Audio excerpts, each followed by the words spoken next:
Paz seja convosco, amém? Amém. Louvamos a Deus por esse segundo período. E a pergunta que permanece é: cadê o Nicolas? Cadê o Nicolas? Você está aí, Nicolas? Você está aí? O Rafael também está aqui, o Rafael está com o Nicolas. Tá também? depois. Rafael, cadê você, Rafael? Você está aí? Onde você está? Louvamos a Deus por mais esta rica oportunidade de estarmos diante da palavra do Senhor. E esse mais um subtítulo dizendo: para podermos. A palavra é meio estranha, né? Mas é essa mesmo, tá? É você pegar a espada e. Para podermos brandi-la, temos de usá-la. Se pretendemos brandi-la, temos de usá-la. Temos de ser como Esdras. Esdras capítulo 7, versos 9 e 10. Nosso irmão Valles, o homem da Antífora. Antífora. Eu não acho Antífora. Antífora. Qualquer. Esdras. Acho que eu nunca li o livro de hoje. A Esdras lá para trás. Qual o capítulo? Hoje para trás? Atrás? Qual o capítulo, pastor? Agora eu confundi. Pastor, para você. Esdras, capítulo 7, versos 9 e 10. 7, 9 e 10. Página 506, pastor. 506? Ou 333. A Bíblia dele é a mesma da minha. Não, a minha lá 3. Pois no primeiro dia do primeiro mês partiu da Babilônia, e no primeiro dia do quinto mês chegou a Jerusalém, segundo a boa mão do seu Deus sobre ele, porque Esdras tinha disposto o coração para buscar a lei do Senhor, e para a cumprir, e para ensinar em Israel os seus estatutos e os seus juízos. O que está acontecendo aí? Alguém lembra? Quer arriscar a exposição? A construção? Quê? A construção do Fora, eles nem saíram ainda de. Nem saíram da Babilônia. Neemias, viu? Alguém arrisca aí, não? A boa mão de Deus estava sobre ele, porque Esdras tinha disposto o coração para buscar a lei do Senhor e para a cumprir e para ensinar em Israel os seus estatutos e juízos. Nós temos um livro que anda em paralelo, que é Esdras e Neemias. Neemias, ele era sacerdote, não, agora que eu vou peraí. Esdras era sacerdote e Neemias era o governador. Tá? Então, Esdras, ele tinha como obrigação ensinar a lei do Senhor. Eles estavam saindo da Babilônia após um cativeiro de 70 anos, tinham instrução de Deus para que eles saíssem de lá e fossem para reconstruir o templo e reconstruir Jerusalém. E o rei tinha abençoado eles. E aí chegou um momento que ele falou assim: será que a gente pede uma caravana de soldados para nos auxiliarem aí até lá? Porque eles estavam devolvendo inclusive utensílios do templo, que eram de ouro e tudo mais. Eles tinham medo de encontrar ladrões no caminho, mas ele falou: não, se eu fizer isso ele vai achar que meu Deus não é forte. A boa mão de Deus estava sobre ele, porque ele tinha disposto o coração a fazer o quê? Buscar a lei do Senhor e para cumprir. E o objetivo maior dele era ensinar em Israel os seus estatutos e seus juízos. Salmos 119, 97. Mais uma vez, nós já lemos, não vou pedir para ler não. Quando for na tua lei, é minha meditação dia e noite. Precisamos adquirir um coração como o do santo salmista que escreveu Salmo 119, 97. Nós temos que nos esforçar por memorizar a palavra de Deus para adoração e combate. Por quê? Nós temos que nos esforçar em decorar a palavra de Deus. Porque quando a luta e dificuldade estiver, não necessariamente você vai ter disponível nas suas mãos as escrituras ou a facilidade de você buscar o versículo específico. Então nós conseguimos mensurar facilmente as duas dificuldades que mais nos assediam. E dependendo das duas dificuldades que nos mais assediam, nós temos mais facilidade em decorar um versículo ou outro, versículos esses que podem ser sacados para que você possa guerrear com ele e através dele. Pastor, também eu acredito que às vezes quando você está conversando com um amigo, aconselhando, falar, dando alguma força, ou às vezes mesmo escondas, tentando falar de Cristo para alguém, se você souber um versículo de cor, é bom que, né, é importante para dar base, né? Esforcemo-nos por memorizar a palavra de Deus para adoração e para combate. Se não o trouxermos conosco na mente, não poderemos sentir o seu gosto no coração, nem bandi-la, como nós já falamos, no espírito. Se você sair sem o combustível do prazer cristão, o fogo da felicidade cristã será apagada antes da metade da manhã, aquilo que a gente estava falando. Se você não se alimenta da palavra antes, você vai fazer coisas segundo a tua carne, segundo a tua vontade, não segundo a vontade de Deus. George Miller era um homem de fé e oração. Ele nasceu em 1805 e morreu em 1898, viveu bastante, viveu 94 anos. Esse homem ficou feliz por fundar orfanatos na Inglaterra e por depender alegremente de Deus em todas as suas necessidades. Ele era um homem em que ele ouvia a voz de Deus nos seus propósitos e ele simplesmente fazia. Não é essa pessoa, mas um outro, não sei se era esse. Ele era um homem que vivia na Escócia, e aí conta a história que ele andava, e aí Deus falava com ele, de voz audível, e aí certa vez ele falou assim: tá vendo esse castelo? Ele olhou, vai lá e compra pra mim. Eu sou doutor. Aí ele foi lá. Tá vendendo castelo? Não tirei plaquinha de venda, você nem se podia, né? Aí ele falou: tô vendendo. Quanto que é? 1 milhão de libras. É meu. Amanhã eu vou buscar a escritura. Amanhã. Tá bom.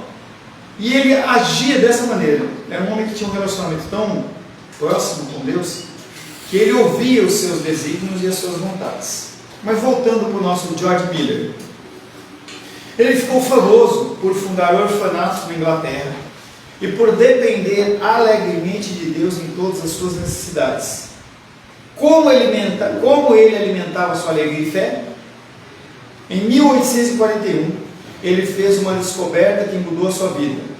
O testemunho dela em sua autobiografia provou ser de valor tremendo em minha vida, no autor desse livro. E minha oração é que também dê fruto na sua. Enquanto morava numa cidade chamada Nailsworth, agradou o Senhor ensinar-lhe uma verdade sem recorrer ao instrumento humano, até onde sei, cujo benefício não perdi.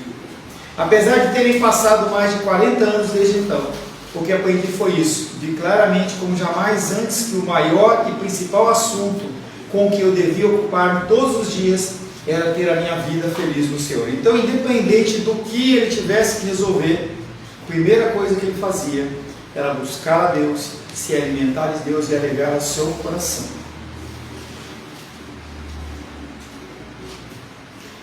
A primeira coisa com que me preocupar-me não era o quanto eu poderia servir ao Senhor, como eu poderia glorificar o Senhor, mas como poderia levar minha alma a estado de felicidade, como poderia alimentar meu homem interior. Então ele entendia que a qualidade, o estado da sua alma, do seu coração, refletia na forma que ele lia, que ele orava e que ele vivia. Então essa madrugada eu acordei, aquele calorzão e tal, eu acordei cedo, como eu sempre faço no domingo, e meu coração estava bem amargurado em relação a algumas pendências financeiras, algumas coisas. E eu parei, uns 10, 15 minutos, guerreando contra o meu coração. E não cheguei a cair, mas tem um versículo que fala: por que estás abatido a minha alma? É interessante esse versículo. É o salmista falando consigo próprio. Ele sabe que não tem motivo para duvidar, para ele ficar amargurado, mas ele estava. Que é exatamente o Salmo 7 que a gente estava meditando até semana passada. E aí aquele homem ele começou a guerrear e começa a discutir com ele mesmo. Por que eu estou assim? E eu comecei de uma certa maneira a fazer a mesma coisa. Eu comecei a proclamar a palavra do Senhor, comecei a declarar. E aquilo é que nem... Sabe quando você coloca uma pedra de açúcar, que ela está mais dura assim, que às vezes pegou úmida, você coloca no suco assim, ela cai. E aí conforme você vai mexendo, ela vai diluindo. É exatamente o que aconteceu. Passados 10, 15 minutos, meu coração estava pronto para meditar nas escrituras que a gente ia falar hoje pela manhã e também orar por você, para que você pudesse estar vindo para a casa do Senhor. Nós temos que entender que nós temos que, antes de fazer qualquer coisa, buscar o nosso coração alinhar com a alegria do Senhor. E ele volta dizendo: isso porque eu poderia procurar colocar a verdade diante dos não convertidos, poderia procurar proporcionar os benefícios aos crentes, poderia procurar trazer alívio aos desanimados, poderia de outras maneiras procurar comportar-me como convém a um filho de Deus neste mundo, e mesmo assim, por não ser feliz no Senhor, e por não estar sendo alimentado e fortalecido em minha vida interior dia após dia, cuidar de tudo isso sem o espírito correto. Motivação. As pessoas no dia do Senhor, eles vão ser encontradas e o Senhor vai nos julgar, tanto salvos como não salvos. E as pessoas, elas vão olhar para Deus e vão falar: Deus, em teu nome eu preguei a palavra, curei enfermos, expulsei demônios. E Deus vai olhar para ele e falar assim: não te conheço. São pessoas que fizeram o que tinham que fazer, talvez com excelência, mas não fizeram com a motivação correta. O coração deles estava amargurado, entristecido. Essa semana que passou, dentro do calendário judeu, e infelizmente dentro do calendário de algumas igrejas cristãs evangélicas, foi celebrado o dia do perdão, ou Yom Kippur, que é um dia em que eles têm desde sempre, entendeu? E que era um dia de restauração da comunhão deles com o Senhor. E a palavra de Deus diz que se você nesse dia, você for entregar a sua oferta, e você lembrar que você tem algo contra o seu irmão, você deixa a sua oferta no altar, e você vai resolver. E as pessoas distorcem isso e falam que tem a ver com qualquer oferta, com qualquer dia. Não, é aquele dia específico. A palavra está falando exatamente sobre aquilo. Esse dia do perdão, ele tem a ver com uma restauração com as coisas de Deus. Se você está pedindo perdão a Deus e você não está em paz com o seu irmão, você não tem paz com Deus também. Então, as Escrituras, elas nos trazem esse entendimento de que se você não estiver bem no seu coração, não adianta você pregar a palavra. Não adianta você querer fazer as coisas, mesmo coisas benditas dentro das Escrituras, ou dentro das obras sociais, ou mesmo dentro de obras eclesiásticas, Deus não recebe. Você está fazendo apenas para o seu próprio benefício, porque você tem que ter o seu coração voltado na motivação certa, que é adorar a Deus. E aí ele continua falando, o George Miller: antes dessa época, meu costume fora, pelo menos nos 10 anos anteriores, dedicar-me habitualmente à oração depois de me vestir de manhã. Agora eu vi que a coisa mais importante que eu tinha de fazer era dedicar-me à leitura da palavra de Deus e a meditar nela, para que meu coração fosse confortado, encorajado, advertido, acusado, instruído, e que assim, enquanto eu meditava, meu coração fosse trazido à experiência da comunhão com o Senhor. A instrução é: antes de orar, leia a palavra. Apesar da palavra e a leitura andarem juntas, a leitura da palavra tem primazia sobre a oração. Porque se você orar sem ler as Escrituras, você vai orar segundo o seu. Se você lê as Escrituras e ora, você vai orar segundo a palavra de Deus. Fale, Moisés. Perdão, você falou sobre perdão. Perdoar a pessoa, mas não falar com ela, isso não é perdão. Há estágios disso. Há estágios, tá? A condição do perdão, primeiro nós temos dentro do perdão 4 estágios, ou 4 partes, 4 possibilidades. Primeiro, eu fui magoado, e eu tenho que perdoar a pessoa, e tenho que pedir perdão a Deus pelo meu estado do meu coração. Se eu magoei, eu tenho que pedir perdão a Deus e tenho que pedir perdão à pessoa. Mas há situações em que as pessoas, elas não aceitam o perdão, ou elas não querem o perdão. E aí a palavra de Deus diz que vocês têm que fazer o possível, tendo feito o possível, você vive em paz. Tá? Então a condição do perdão é uma condição de você fazer a sua parte. Eu não posso exigir que o André me perdoe, mas eu posso ir a ele, eu posso orar por ele, eu posso fazer uma série de coisas. Entendo eu feito a minha parte, eu estou isento. Tá? Porque nessa questão do perdão, tem várias situações, né? E você me corrija, que eu não lembro muito bem o nome, mas teve uma situação de Paulo, não sei se é Paulo e Marcos, que acho que foi isso. Aí houve um desentendimento lá na questão da obra, Paulo, Marcos e Barnabé, e aí cada um depois disso seguiu o seu caminho. Paulo foi por um lado e não sei se é Marcos seguiu por outro. Há momentos que vocês voltam, se reconciliam, continuam a amizade, mas há momentos que cada um, há o perdão, mas cada um vai para o canto. Paulo pecou ali. Paulo ele teve o coração endurecido em relação a Marcos. Marcos era uma pessoa fiel, em que em certo momento ele foi... Marcos é o evangelista Marcos, tá? Em certo momento ele se sentiu seduzido por coisas do mundo e ele não quis seguir na mesma toada de Paulo. E aí Paulo ficou boiavinho com ele pecou. Ele foi grosseiro com Marcos. E aí não quis mais que Marcos o acompanhasse. Marcos tentou voltar a trabalhar com Paulo e Paulo não quis. E naquele momento Barnabé falou assim, então eu também vou. Foi embora com Marcos e deixou ele sozinho. Ele pecou, ele agiu errado. Mas depois eles se reconciliam, porque depois ele fala, traga Marcos. Quando você vier, traga Marcos. Aí eles se reconciliam. Depois ele dá honra a Marcos. Não sei, eu teria que buscar o texto. Não lembro em que posição está isso. Antes dessa época, meu costume fora, pelo menos nos 10 anos anteriores, dedicar-me habitualmente à oração, depois de me vestir de manhã. Agora eu vi que a coisa mais importante que tinha a fazer era dedicar-me à leitura da palavra. Por isso comecei a meditar no Novo Testamento desde o princípio, de manhã cedo. A primeira coisa que eu fazia depois de eu pedir com poucas palavras a bênção do Senhor sobre a sua preciosa palavra, era começar a meditar na palavra de Deus, e investigando, por assim dizer, cada versículo para extrair bênçãos dele, não tendo em vista o ministério público da palavra, nem com o propósito de pregar sobre o que tinha meditado, mas a fim de obter alimento para a minha própria alma. Então você faz as coisas não necessariamente com o foco do próximo, e sim com o foco de você ser alimentado. A condição natural de eu ser um bom pregador para vocês é que eu tenho uma pregação particular para mim primeiramente.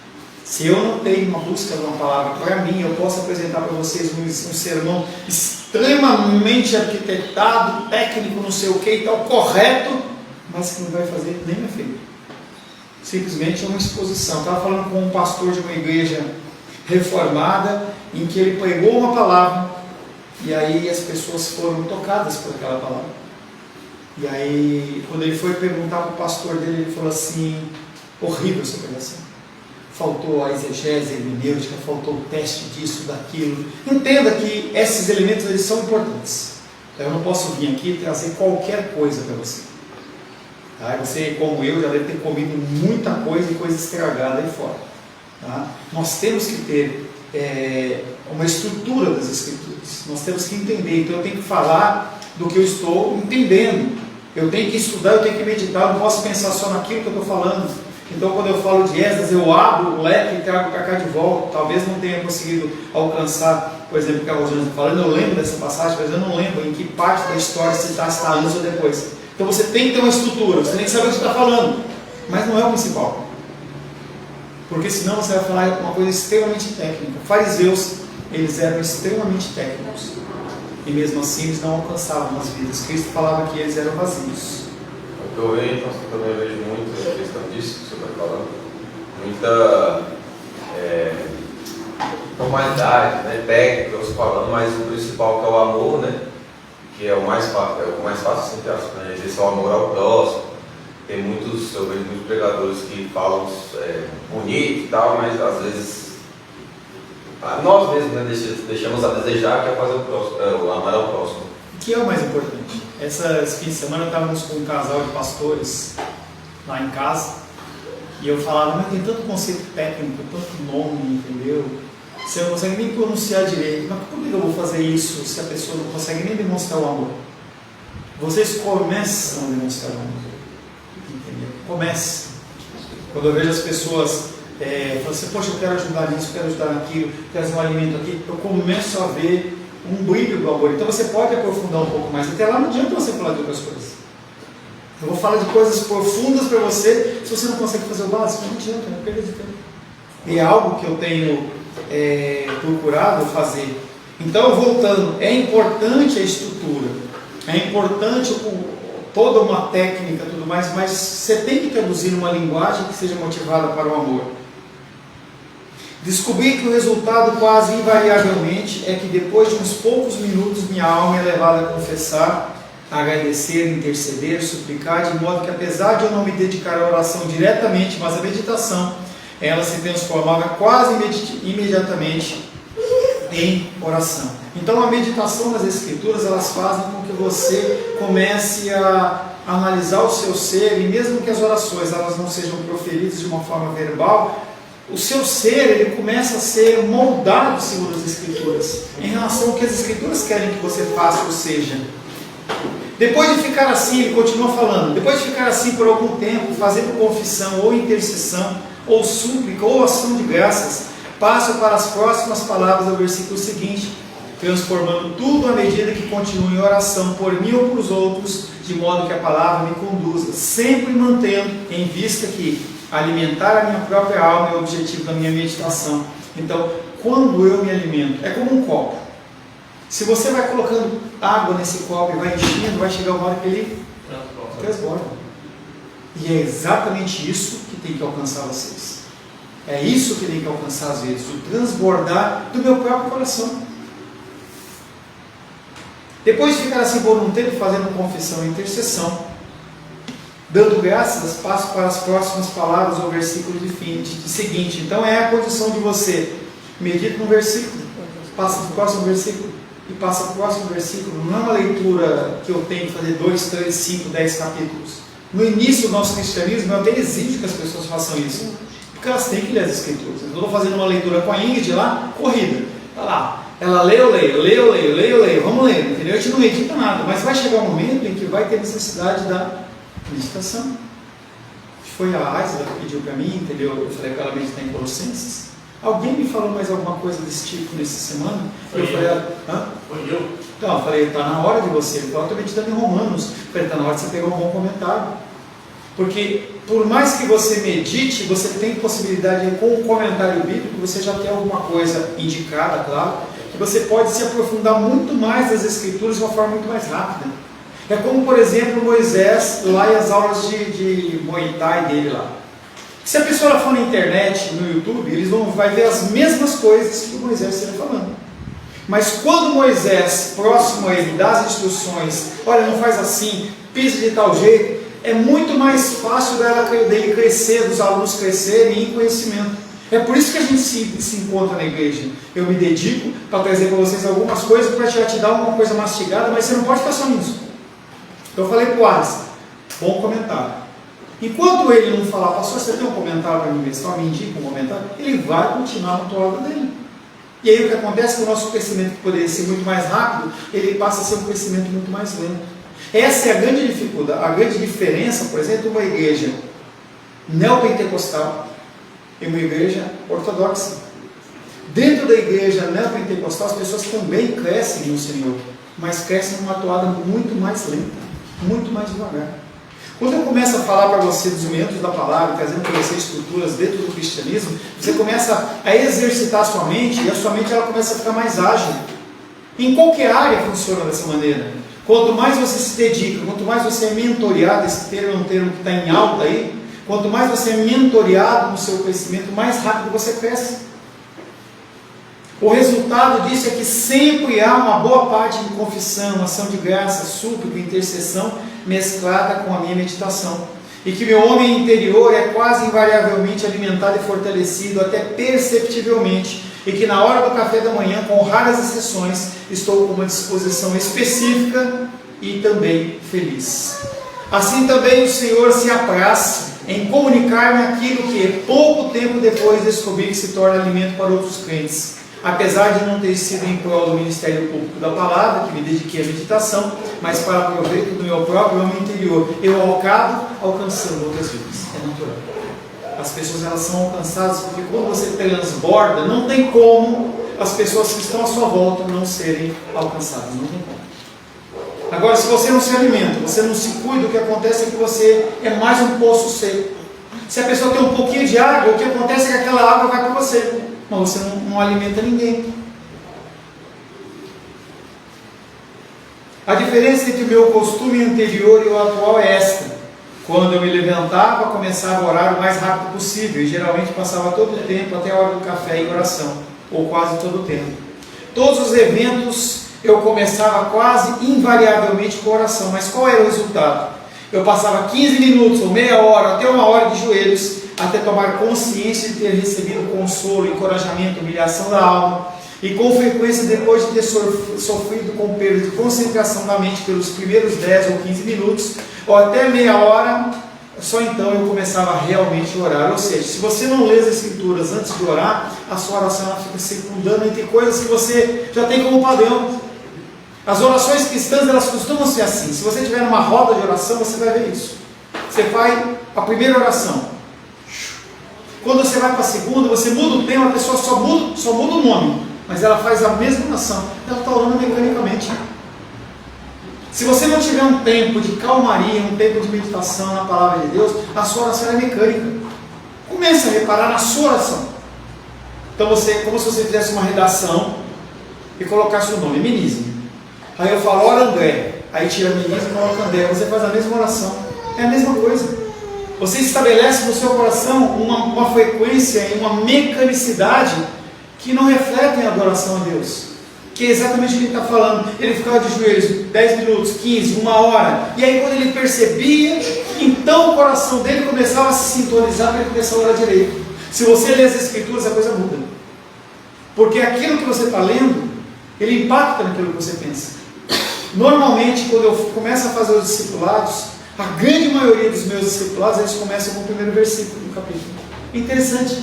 Eu quando leio o primeiro versículo, aquilo pula na minha cara, e aí eu já vou lá no computador, começo a escrever, porque aí a minha oração já vai ser voltada naquele foco. E quanto mais nós lemos, mais a nossa leitura, mais a nossa oração é o quê? Voltada às Escrituras, e não ao coração.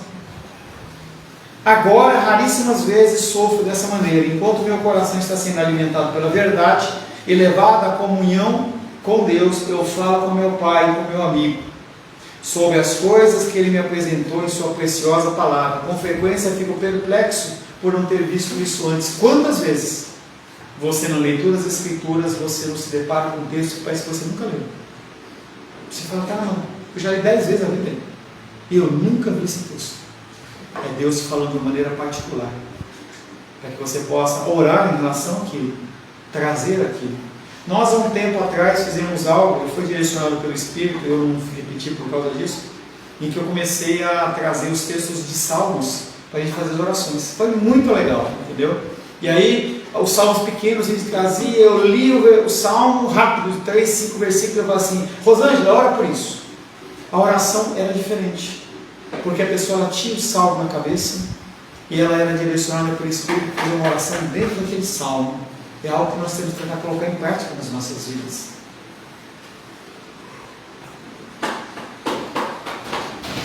Com frequência fico perplexo por não ter visto isso antes. Em nenhum livro jamais li sobre isso.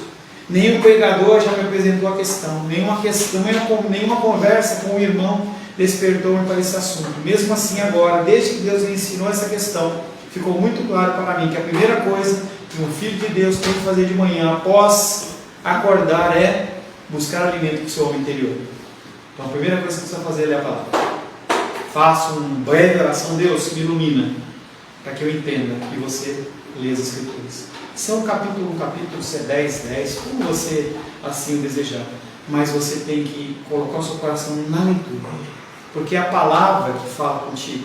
Oração é você falando com Deus. E você pode falar com Deus o tempo inteiro. Mas naquele momento especial, você lê a palavra e é Deus falando com você. É dando a direção do que você tem que fazer durante todo o dia. Como agir. Como é importante isso. As orações elas são importantes, mas quando pautadas nas Escrituras. Orações humanas não têm efeito nenhum. Você pode orar. E o versículo não fala o que eu estou dizendo, mas é que nem um ferro que retina. Você pega o martelo e bate no negócio do ferro, blão, não muda nada. Entendeu? Se você tem as Escrituras como tua regra de oração, ela fica bem diferente. Assim como o homem exterior não está preparado para trabalhar por pouco tempo que seja, se não ingerir alimento, e como é essa uma das primeiras coisas que fazemos de manhã, também deve ser o alimento do homem interior. Devemos ingerir alimento para ele, sem sombra de dúvida. E o que é o alimento para o homem interior? Não é oração, mas é a palavra de Deus. E novamente, não a simples leitura da palavra de Deus, mas para simplesmente fazer ela passar por nossa mente como água que corre por um cano mas pensando no que lemos, ponderando e aplicando ao nosso coração, esse homem de 1800, ele traz esse ensinamento para a gente. Nós temos que parar da nossa leitura corrida e começar a fazer nossa leitura meditativa. Se desapega desse negócio que eu tenho que ler a Bíblia uma vez por ano. E começa a se preocupar em meditar em porções das Escrituras, mesmo que você fique num salmo 2 meses. E daí? Se você conseguir aplicar na sua vida um versículo que seja, valeu. Você lê 10 capítulos, não te leva a nada. Você vai ter os textos. Cada vez, quanto mais você lê, mais os textos eles ficam gravados. Eu tenho muito mais facilidade hoje do que eu tinha 10 anos atrás. Então fala de um negócio desse, ela fala da condição lá de Barnabé com Marcos, já porque eu já li várias vezes. Mas daí para você ter a interpretação correta é diferente. Detenho-me tanto nesse ponto por causa do imenso proveito e refrigério espiritual que tenho consciência de ter extraído para mim, e insisto com carinho e seriedade com todos os meus companheiros crentes que levam isso em consideração. Pela bênção de Deus, eu atribuo essa prática à ajuda e força que tenho recebido de Deus para passar com paz por dificuldades de vários tipos, maiores do que jamais tive antes. E depois de ter experimentado esse caminho por mais de 40 anos, posso recomendá-lo plenamente no temor de Deus. E eu digo para você que é algo que eu tenho começado a experimentar. Não a leitura corrida, mas a leitura meditativa. Se você não leu, claro que você precisa ler pelo menos umas 2 vezes as Escrituras antes de você começar a pensar nisso. Mas se você já tem uma leitura de 1 vez, 2 vezes, 3 vezes, comece a meditar. Separe um livro. Seja especialista no livro. Algum livro que você goste mais. Não é qualquer comentário bíblico, mas tem comentários específicos. Então, quando eu quero meditar sobre um comentário bíblico, eu foco algumas pessoas e falo assim: que comentário eu uso? Como é o texto de Efésios? Por isso que eu mandei para vocês a notinha. Eu preparei dentro de um comentário bíblico, peguei lá a instrução que ele dá todo da preparação do livro de Efésios. É uma coisa bem extensiva. Talvez eu divida em dois cultos. Mas para você começar a entender o que estava acontecendo dentro de Efésios, para que você comece a entender por que Paulo escreveu como escreveu. Não é simplesmente passar pelos versículos bíblicos. Esse homem, esse George Miller, há mais de 200 anos atrás, ele já tinha entendido isso, ele passa esse conhecimento para nós. E eu passo esse conhecimento para você também. Que diferença quando a alma foi animada e alegrada de manhã cedo, de quando, sem preparo espiritual, o trabalho, as dificuldades e tentações do dia do sobrevivem. Você vai ver a diferença quando você começar a preparar o seu coração de como as coisas se resolvem no seu dia. Eu não começo meu dia sem ler as Escrituras. Não começo. Se eu tenho que acordar mais cedo, eu acordo mais cedo. Mas quando eu leio as Escrituras, antes de fazer as coisas, eu sei que a resolução dos meus assuntos do dia a dia é uma resolução muito mais rápida, muito mais abençoada. Amém, queridos? Amém. Pastor, só uma coisinha. Vamos o senhor lê e depois ora, o senhor ora e depois lê. Leio e oro. Antes eu orava e lia. Agora eu leio e oro. Lê primeiro? Lê primeiro e oro. Faço uma breve oração, consagrando meu tempo de oração, mas nada longo. Senhor, em nome de Jesus, vou ler as Escrituras. Peço que o Senhor me oriente e leitura. Eu sempre tenho feito o contrário. Eu também fazia o contrário. Eu orado e depois... Quando você se dedica à oração antes da leitura, Deus, vai acontecer que vai vir à sua mente os seus problemas. As suas orações vão ser antropocêntricas, ou seja, o homem no centro. É só o homem no centro. Quando você lê as Escrituras, a oração ela fica cristocêntrica. Amém? Mas também as respostas dos problemas, né? Oi? Na leitura vem as respostas dos problemas. Perfeito. Então já calma. Que é o que a gente sempre fala na escola dominical. Primeiro ouça, antes de fazer sua pergunta. Porque às vezes a pergunta que você está fazendo ela vai ser respondida logo depois. Não é para você sair com dúvida. Mas às vezes a pessoa interrompe para fazer uma pergunta que vai ser respondida. Ou já foi respondida. Entendeu? O pastor é um pastor. Seu pastor. Amém. Tomara que Esse nada é meu pastor.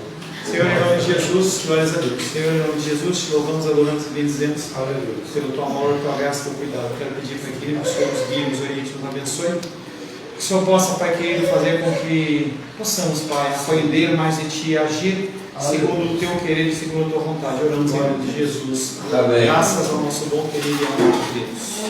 Agradeço a você por estar comigo. Já tem o próximo tema, o próximo subtema, que é a oração. Agora, depois da leitura da palavra, nós vamos falar sobre a oração. Pode sentar, meu querido. Não acabou o culto, não. Tem que ter por quê?